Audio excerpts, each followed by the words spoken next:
Halo Sobat Okebis, bersama saya yang akan menemani hari-hari Sobat semua, dengan melanjutkan cerita dari novel Ternyata Suamiku Penguasa Asia, pasti bisa membuat hari kalian semakin lebih menyenangkan nih.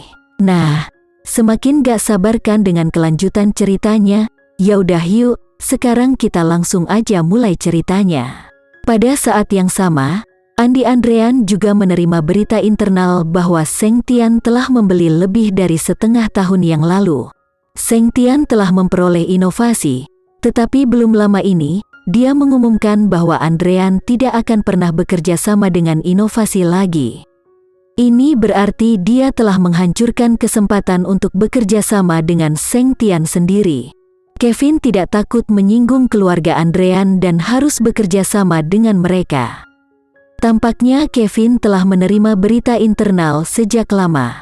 Satria memandang Andi dan berkata dengan cemas, "Tuan muda Andi, mari kita kembali ke ibu kota dulu. Mari serahkan masalah ini kepada direktur keluarga Andrean dan biarkan dia menanganinya. Saya khawatir Anda tidak memiliki kemampuan untuk mengatasinya." Satria menyimpan kata-kata ini di dalam hatinya dan tidak mengatakannya dengan keras. Andi Andrean berteriak keras dalam kemarahan kembali. Dengan cara apa? Sebelum dia datang ke Jakarta, dia telah berjanji kepada para pemegang saham bahwa dia pasti akan bekerja sama dengan Seng Tian dalam perjalanan ke Jakarta ini. Sekarang, bukan saja dia tidak melihat Irfan Sanjaya, dia juga telah menderita kerugian besar karena masalah dengan teknologi inovasi. Jika dia ingin kembali ke ibu kota dalam kemuliaan, dia harus bekerja lebih keras. Dia harus memikirkan cara untuk bertemu Irfan Sanjaya, dan bahkan jika dia harus berlutut dan memohon, dia harus meminta kesempatan untuk bekerja sama. Dan untuk mendekati Irfan Sanjaya, satu-satunya cara yang bisa dipikirkan Andi Andrean adalah menggunakan kecantikan. Hanya saja, Raka, hal yang tidak berguna itu, bukan saja dia tidak menemukan siapapun, tetapi dia juga bermain sendiri di penjara. Andi Andrean berkata lagi, "Pikirkan cara lain, kamu harus mengeluarkan Raka untukku." Dalam hal menemukan seorang wanita, Andi Andrean percaya pada Raka, dan dia tidak berani menggunakan Satria yang ditugaskan oleh ayahnya. "Ya, saya akan pergi dan memikirkan cara untuk mengeluarkannya." Satria menjalankan tugas itu dan pergi. Ketika Satria pergi, Andi Andrean sangat marah sampai dia membanting tinjunya ke atas meja. "Sial. Mengapa kita tidak mengetahui bahwa kekuatan di balik Randy sebenarnya adalah Seng Tian? Sekarang, semua keraguannya bisa dibuat. Randy berasal dari Seng Tian, jadi Kepala Biro Keamanan Umum Jakarta, Wijaya, pasti akan memberinya wajah. Randy berasal dari Seng Tian, jadi dia hadir di pesta amal yang diselenggarakan Irfan Sanjaya. Randy adalah seseorang dari Seng Tian, itulah mengapa dia sangat tenang ketika dia mengetahui bahwa keluarga Andrean tidak lagi bekerja dengan inovasi. Jika dia tahu bahwa orang bermarga Sanjaya itu berasal dari Seng Tian, dia tidak akan membuat keputusan sembrono. Andi, Citra berjalan di belakang Andi Andrean, mengangkat tangannya untuk membantu memijat punggungnya, dan berkata dengan lembut, "Jangan marah, jika kamu marah itu akan merusak tubuhmu." Bagaimana dengan Putri? Andi saat ini sedang marah, dan nada bicara yang dia gunakan terhadap Citra juga tidak terlalu bagus. Citra tidak keberatan, senyumnya masih hangat dan lembut. "Ah Andi, kamu juga menyadari kepribadian Putri. Jika dia tidak ingin melakukan sesuatu, tidak ada yang bisa memaksanya. Itu karena aku tahu amarahnya sehingga aku memintamu untuk pergi dan membujuknya. Kamu mengatakan kepadaku bahwa kamu percaya diri, dan sekarang kamu memberitahuku bahwa hal-hal yang tidak berguna ini." Andi Andrean berbalik dan mengutuk, tapi saat dia mengutuk, sebuah pikiran tiba-tiba melintas di benaknya. Bukankah dia sedang mencari kecantikan?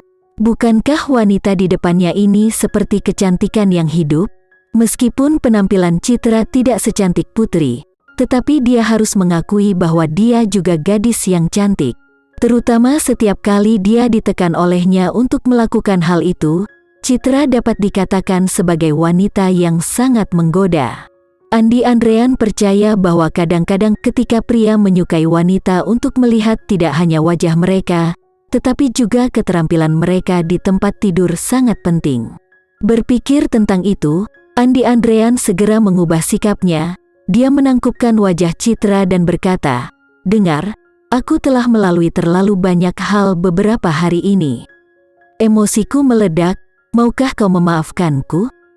Citra tertawa, "Aku tunanganmu, aku tidak peduli padamu. Lalu siapa yang akan peduli padamu?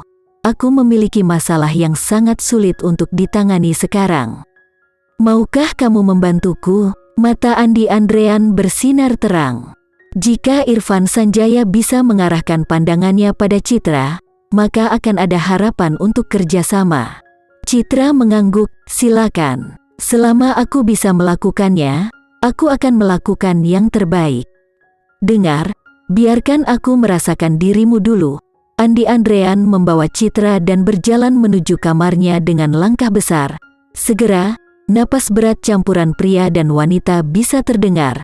Dari waktu ke waktu, orang bisa mendengar Andi Andrean meneriakkan kata "Putri" dan Citra di bawahnya menutup matanya. Jadi dia tidak bisa melihat penampilannya saat ini. Satu-satunya hal yang bisa dia dengar adalah Andi Andrean memanggil nama orang lain satu demi satu. Sejak pertama kali mereka melakukannya sampai hari ini, Andi Andrean akan menutup matanya setiap kali dia melakukannya. Atau mungkin dia akan menutup matanya sendiri saat dia meneriakkan nama orang lain. Pada awalnya, Citra tidak keberatan, karena dia adalah orang yang merebut pria itu dari Putri. Tidak peduli siapa yang dipanggil Andi Andrean, dia adalah satu-satunya yang dia inginkan. Dan selama bertahun-tahun ini, hanya dia, Citra, yang secara terbuka diakui sebagai menantu masa depan keluarga Andrean. "Putri, hehe." Citra tertawa dan menangis. Dia takut setelah malam ini, tidak akan ada tempat untuk Putri di Jakarta. Dia tidak ingin melakukannya. Bagaimanapun, Putri adalah adik perempuannya sendiri. Tapi Putri keras kepala dan menolak mendengarkan sarannya. Dia tidak mau pergi dengan patuh, jadi dia harus memaksanya untuk melakukan hal yang sama dan memaksanya untuk pergi dalam keadaan menyesal. Sekian dulu ya sobat cerita hari ini, tetap nantikan cerita berikutnya dari novel ini. Eits, jangan lupa untuk like, share, komen, dan subscribe channel ini agar kita lebih bersemangat lagi untuk menceritakan novel-novel menarik lainnya. Dah ada.